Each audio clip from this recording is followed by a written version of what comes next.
I am joined today by Dan. Hello, Dan. Hello, Andy. Nice to meet you. Now, we are talking a little bit about you, your life, your faith, and what you do in your day job.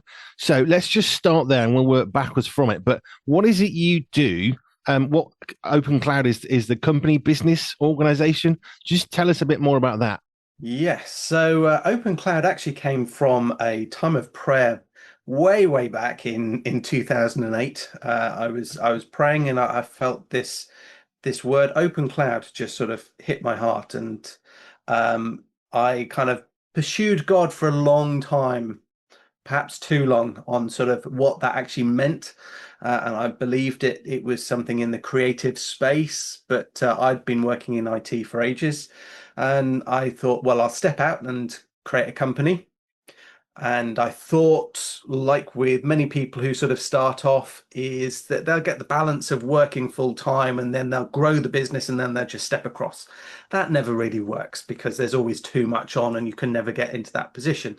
And it's a step of faith out that you've got to make to sort of grow the business in the end. So it took almost 10 years of God keeping nudging me, saying, "You've got to do it, you've got to do it, you've got to do it." Went on all kinds of journeys, and I started a media company around 2016, 2017. And we started off, and then we connected it with IT, and now we're a group. We call ourselves a group because we have a media division and we have an IT division, and we provide sort of IT services. But the heart of all of that is to be a kingdom business and to be a light in the marketplace, to be something different.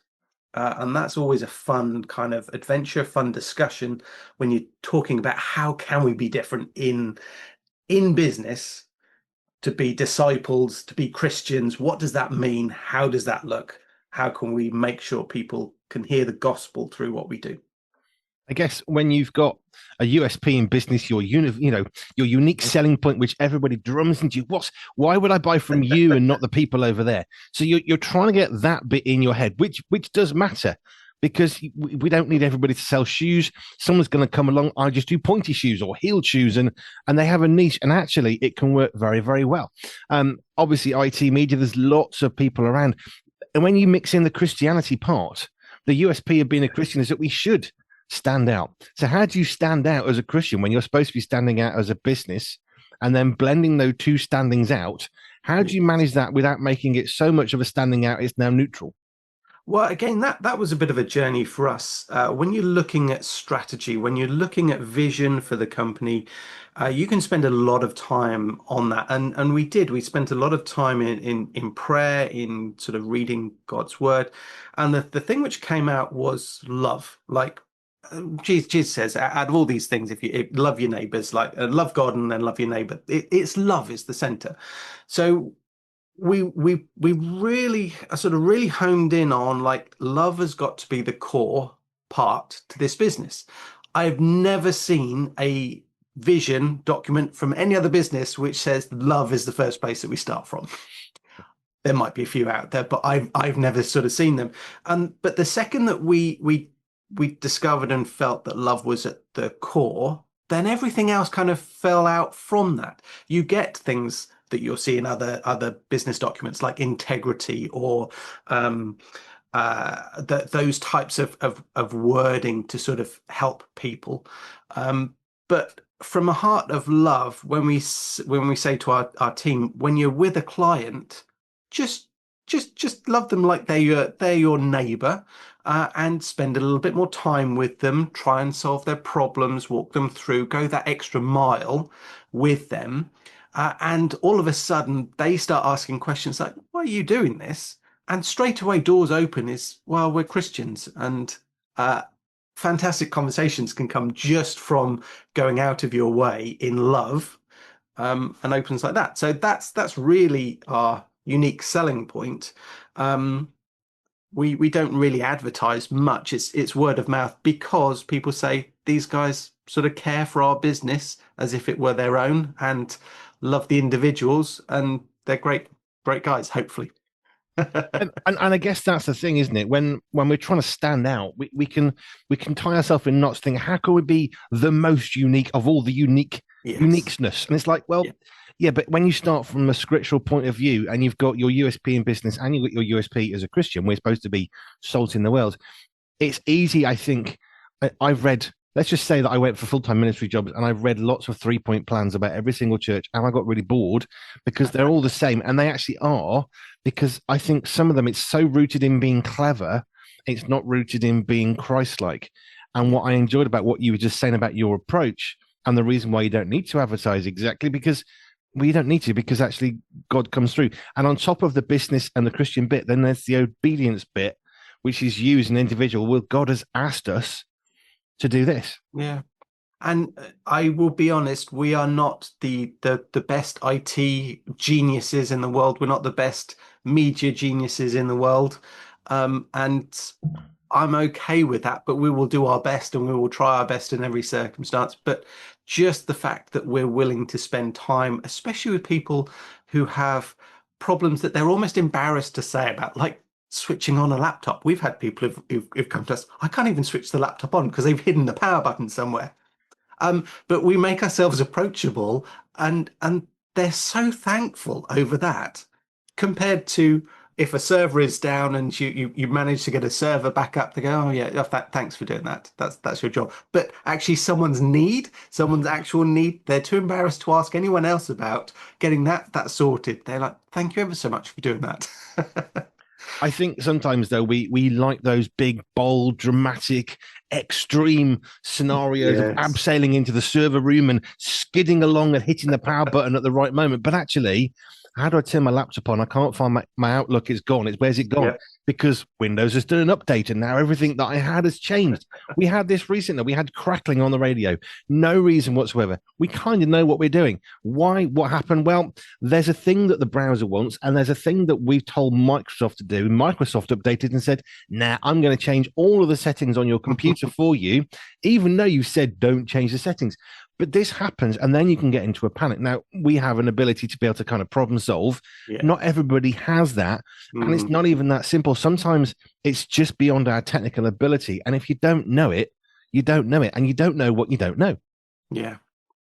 And the other funny, not funny thing, but it always makes me giggle a bit in terms of realizing that God is above physics and everything else. That even electronics, God can sort out just with a bit of prayer.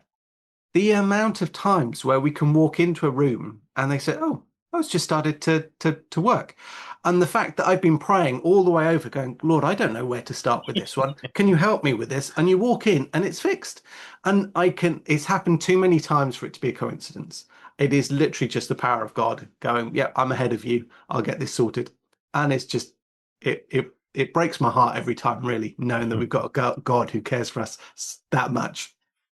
I love that phrase, which is where I want to sort of spin this a bit more to your life. But it's happened so many times, it's beyond coincidence. Yes. It's a phrasing that I've used myself, is that, yes, you can say, well, X plus Y plus Z equals coincidence, chance, just a bit of luck. But as Christians, actually, in my own life, it got to a point when you can't then excuse away the amazing by random luck and chance. You have to say, there is something beyond this. Yes. It's not just a coincidence anymore, because, well, I haven't got three. Now I've got 3,000 in a row. And at what point do you go from coincident luck and chance to this is an answer to prayer? Yes. So let's go backwards a bit in time for you then.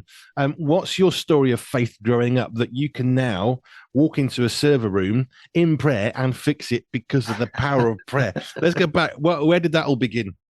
Well, I was very blessed, really, to be born into a Christian family, and I attended church from a very young age. And I remember my earliest memories of being young, praying, and I did have that childlike faith. I believed that when I prayed, things would happen.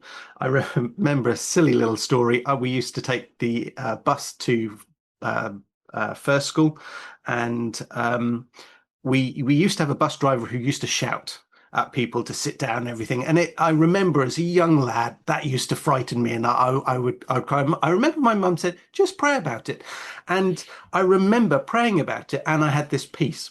and even if he would shout, I would still be at peace. So it completely threw out fear in my life in that sense as a really young boy. And that's pretty much been kind of the story of my life, that I have gone to God in prayer.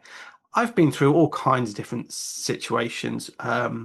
We've been in sort of massive debt from stupid decisions, but God's kind of we were lacking in finance. I was without a job for a stage, and God kept showing up on with finances. God kept providing. I remember heading over. We had just had my son was born. I was walking over to the supermarket, not having any money in our account, but knowing that I needed to buy nappies. And there was this cutway. I was walking through, and there was a £20 note on the floor. I didn't know how I was going to pay as I left, but I just walked in faith. It's like, Lord, we need to do this. We need some provisions. I'm just kind of trusting you, and if that means wandering around the shop for hours until something happens, so be it. But on the way, there was a £20 note, no one in sight, no one around at all, and that was just one example of many. Again, there's too many of those to sort of be a coincidence.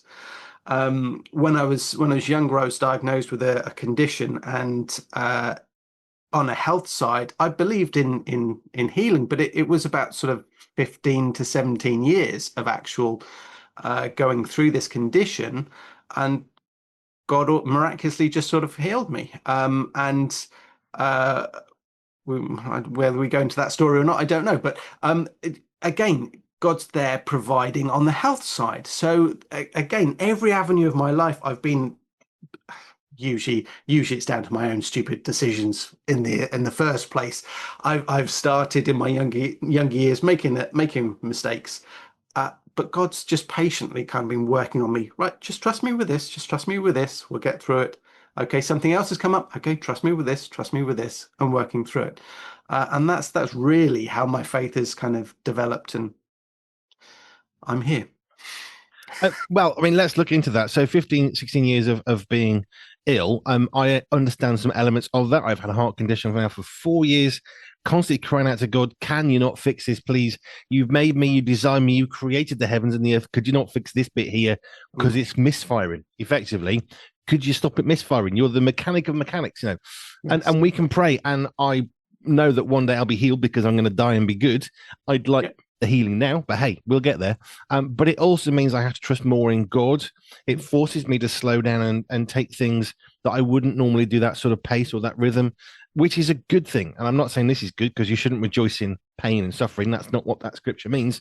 But it does mean that despite that, you can still rejoice and worship God. Your life very much sounds like you were just surrounded with peace, prayer, a really lovely, sounds like your mum was really like helping you to focus on God. But what happened with that 15, 16-year journey?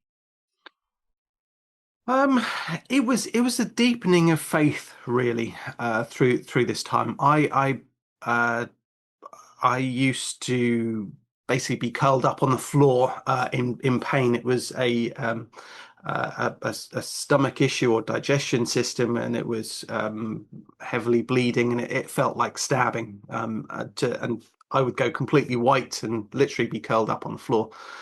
But there was no point where I questioned God, but kind of knew, but knew just to sort of keep trusting in Him. And it's like where Paul says it would be better in heaven, but if I'm not in heaven, then you've got something for me. You've got something to do for me. Yeah, so I had sort of stomach issues, and it was bleeding, and it felt like a stabbing pain in that. So I really kind of struggled, but I just had this piece of just sort of knowing that God was there, knowing that yeah, if I wasn't in heaven, then God still had a purpose for me. So I just continued on going. It was as I was sort of reading more and understanding and developing my relationship with God more and understanding the scriptures more, I just had more and more confidence. And there literally just was one day where God said, "You're healed." And I was on all kinds of various medication and things like that, and it was quite uh, yeah, very strong medication, and it was causing all kinds of side effects as well. And I made the decision just to stop. Not the best idea. I am married to a nurse, and I got told off a lot for doing that because this isn't the type of medication you just stop. But Mhm. I did it. Um, I just had that complete confidence in God in this occasion. I'm not recommending that for everyone, but in this instance, that in my mind just felt the right thing. And I had a doctor's appointment, and it was the lovely doctor's appointment which involves a camera where cameras shouldn't be. And I was all ready to provide a gospel message. I was expecting them to say, "Oh, everything's all healed. How's that?" And I had this message: "I'm a Christian. It's because of Jesus." Everything else like that. And I remember being in the surgery. You're pretty much awake, and you're looking at the screen. And on the screen, I see all this bleeding and everything still. And at that very moment in time, I said to God, "God, you said I was healed." And I was almost taken to a point where I'm on this sort of cliff edge.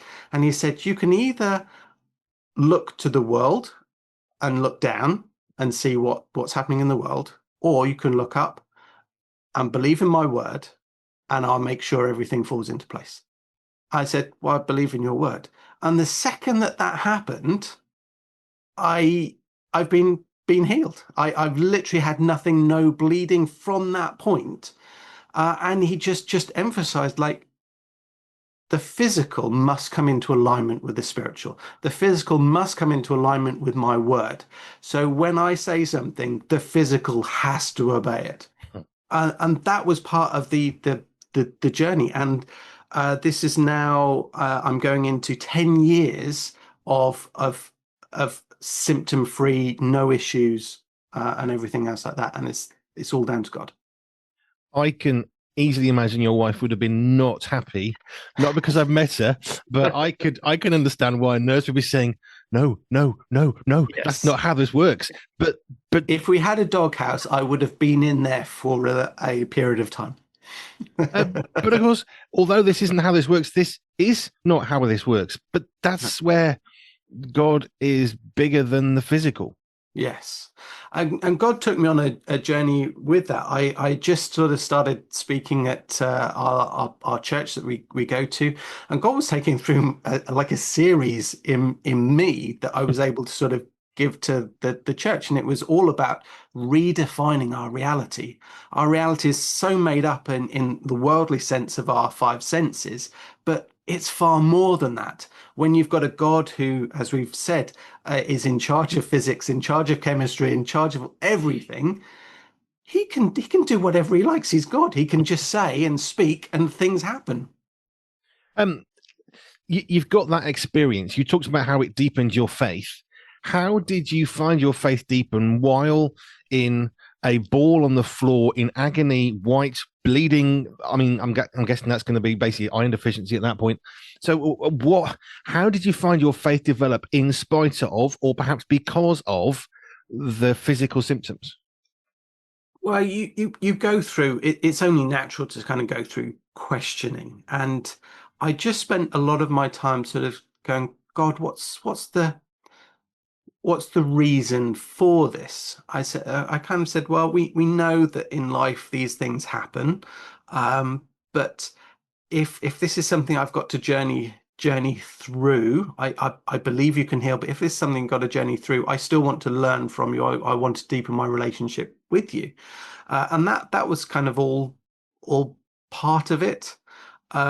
I, like yourself, is I know that when I'm in heaven, I'll have a brand new body, and everything will be healed there. So my faith is in the outcome. We're so very quick to think of our life as everything, but our life is minuscule compared to the eternity that we'll be spending with him. So that's what kind of kept me going. And ev just whenever I was low, I just opened up my Bible, and the first thing I'd read would just be those few sentences that, like, almost God is speaking directly into my life and keeping encouraging me. In terms of making you feel humble, I definitely felt humble having all these investigations and procedures and things like that. One time I had so many university students around in the theatre. Yeah, I didn't have any, there wasn't any part of me left that needed to be more humble.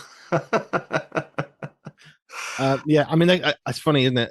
I say funny, not haha, but it's called a theatre because it would have been a place that people would come to watch what was going on in order to learn. And we forget operating theatre. I mean, it's a room. I've been in an operating theatre with a very low ceiling, not a theatre in any kind of context whatsoever. But the original ones were that it was where you would go to Yeah. learn. But of course, you're learning at someone's expense, and the poor soul on the trolley at the bottom is the one that, is the one that, yeah, okay, off you go. Yes, yeah. So that was a fun time, and again, God just kept showing up, and recent sort of in more recent years, sort of the joys of the start of this decade with COVID. Um, Again, the company was quite young when it started, and the announcement was made in COVID, and my whole diary just cleared. Everyone cancelled. And I thought I could either panic and start getting fearful, or I'm going to trust in God. And seeing that God gave me this, He's not have built this up for it just to have disappear in sort of 24 hours sort of thing. So I just prayed. I said, Lord, this is your company. What do you want me to do? And I believe it was just because of that faith walk that then within 48 hours, my diary had filled right back up again. I could have gone into sheer panic mode and then allowed worry to come in, and I don't think I would have had the same outcome. But yeah, God just keeps showing up. Cool. I think it is that thing of you have to make a choice when it's difficult and it's tough. You either think, well, why God have you abandoned me? Which, hey, look at the Psalms, King David. God, you're a failure. You've destroyed this. You've failed. You've ruined. What are you doing? And then as you go through the Psalm, David then begins to see that God hasn't failed and he Mm, isn't stupid and he yes. hasn't let him down. But our initial perception is always going to be, where were you? I prayed. It didn't happen. But that, of course, is us expecting to God to work to our time frame, our needs. And one of the most powerful things I think I've ever heard in my life is God decided and he chooses daily to be restricted by time and space so that he can have a relationship with us. Yeah. That's one of those things that somebody said, and they said, go and think about it. I've never stopped thinking about it for the last 10 years because it's true. Not that God is restricted by time and space because he's God, but he chooses to be allowed to have the restrictions of time and space placed upon him in order to have a relationship with us. And it sounds like that's exactly what he did with you when you were struggling with pain. Yeah, yeah. For me, I love in Job sort of where it says, Job, where were you when I know flung stars into space and everything else. It puts it into perspective that as we're told, God's ways are not our ways. God's thoughts are not our thoughts. And when you just kind of realize that He has got a plan, He holds everything in his hands, that we can have that confidence in Him. Mm. Amen to that. So that's you growing up till about 10 years ago. You started Open Cloud. You've got the issues of COVID, which, I mean, it started some businesses, it finished some businesses. It's fascinating how I've spoken to folk who halfway through COVID thinking, oh, I'll start this thing that God's called me to. And you're thinking, that can't work. And yet it does. Yes. Why does it work? Well, partly obedience. You could argue bit of luck, bit of coincidence, bit of a chance. But like you say, eventually you're thinking there's so many of these coincidental luck and chance stuff. This has got to be bigger. And then you know that the reason is it's God's involved in your Yes. life. Yeah. Um, Open Cloud today, just talk us through that because that's the thing that you started. What do you actually do? I mean, you've talked about servers and sitting on laptops, possibly a bit more than that goes on. So you've got these two divisions. What do you actually do? Well, the there is a larger end game, I suppose, or a thing at play, and that is trying to walk alongside other Christian businesses and create a network of other Christian business owners and those who are in work as Christians, and encouraging them with being a Christian in the workplace.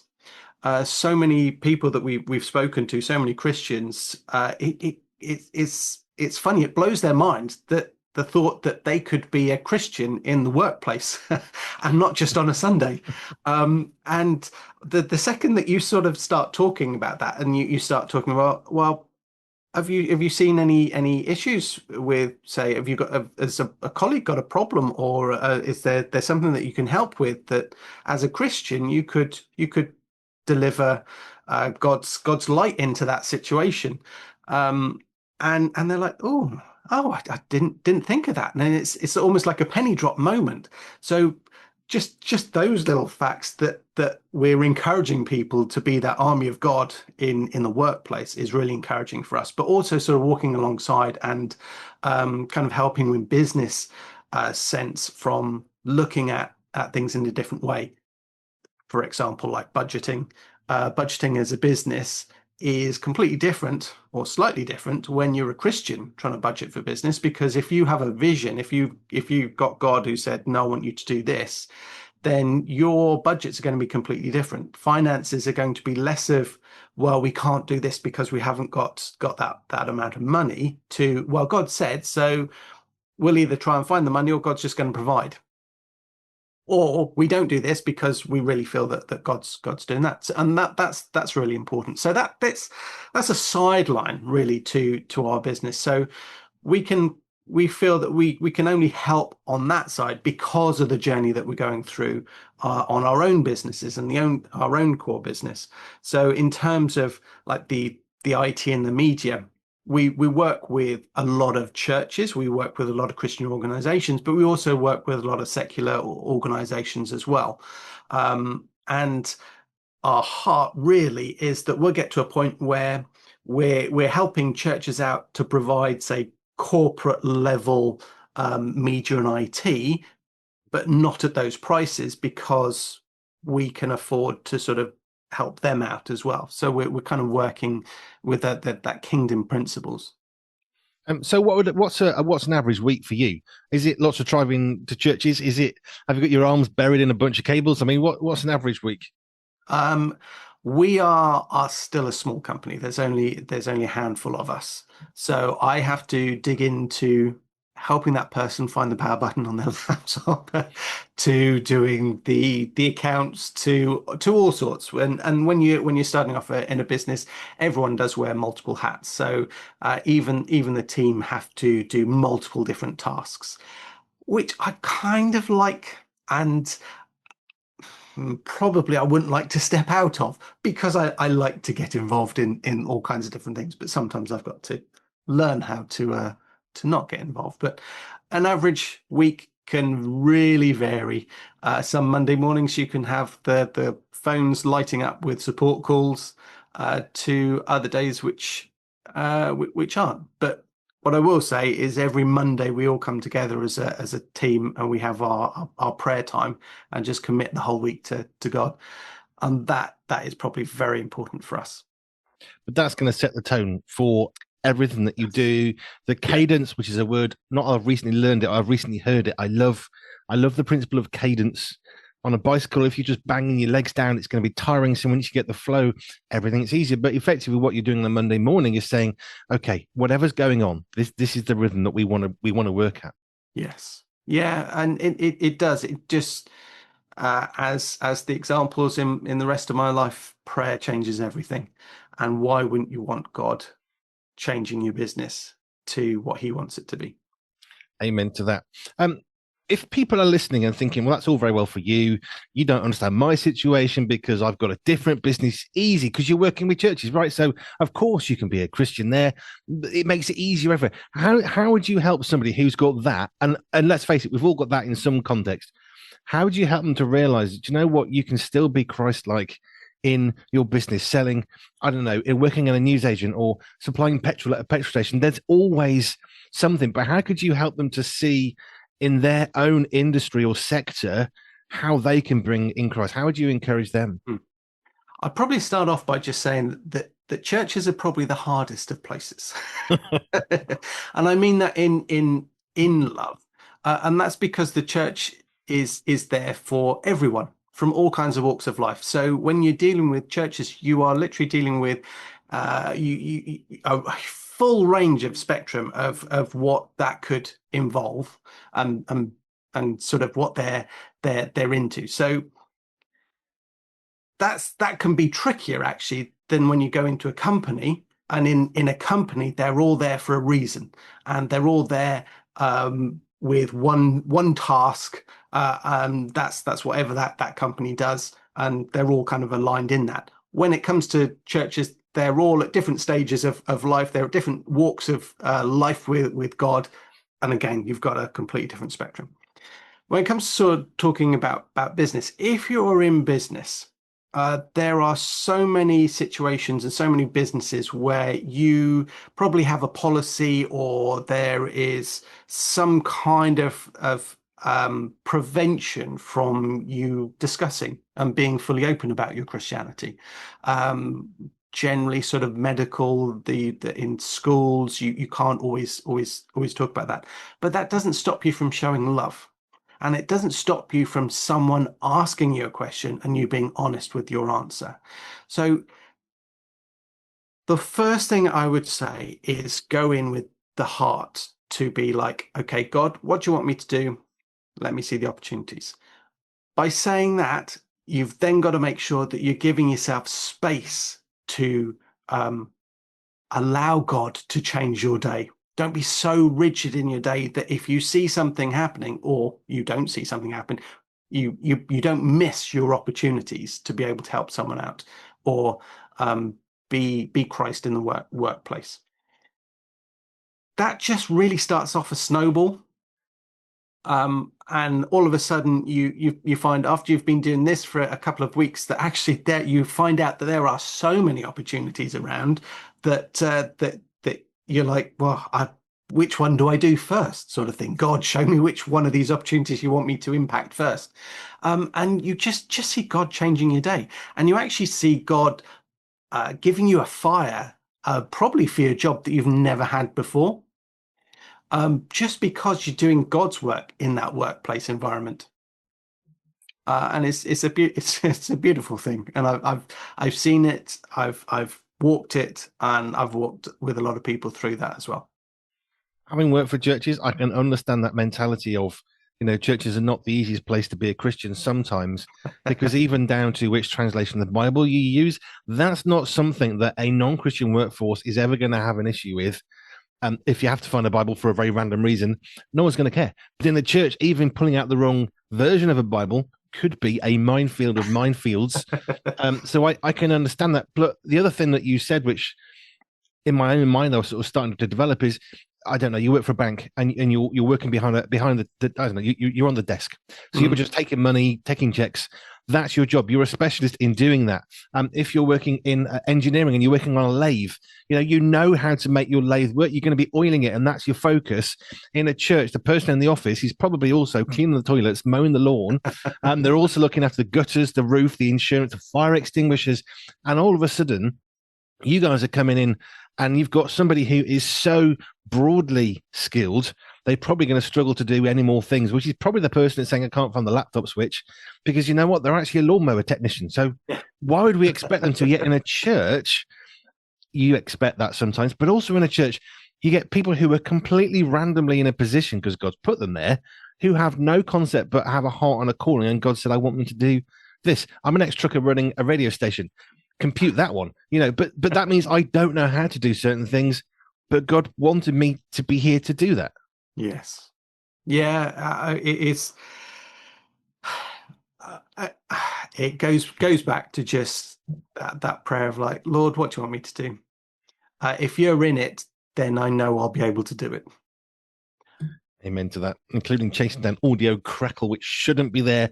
Not our fault for once. We have occasionally accidentally done it, but this one was nice. And I think that's the thing, isn't it? We're trying to do the best we can do. And we have partial information, and we're trying to do that with the partial information in a situation which we partially understand. And you've got all these partials sort of lining up. But actually, when you allow God to be the one that's putting all those partial parts together, you then get a full picture. Yes. But that means trusting him, which is what you evidently have done. Yeah. That it's not an easy walk. Even now, we can have issues without delving into politics. Things change in our laws and employment laws and costs and taxes, and you're still in situations where you wake up one day and you think, I'm just going to have to trust in you, Lord. It still happens. We're not, like I say, we're not some massive organization, um, where where we have any money to give. It often goes back into supporting Christian things. We do believe, obviously, is in tithing and gifting, um, because at the end of the day, we're all part of the kingdom of God, and that's, it says, your will be done on earth as it is in heaven. And we're just trying to make sure that we're doing God's will on earth. Dan, thank you. Open Cloud, if people want to reach out and think, hey, that sounds interesting, I'd like to speak to those guys, how do they do that? Our website is opencloud.group, but we also do a podcast for this reason, which is available on YouTube. But we're around. Dan, opencloud.group. Thank you. It's been a pleasure just finding about some of your journey, especially the pain as a child, working through that and getting to the end of that, which I think for a lot of people would be saying, well, you don't know me. I've had this for 3 years. Well, 15, 17 years. And you came through it and you're still smiling, which says a lot. Dan, thank you. Thank you ever so much, Andy. You have a great day.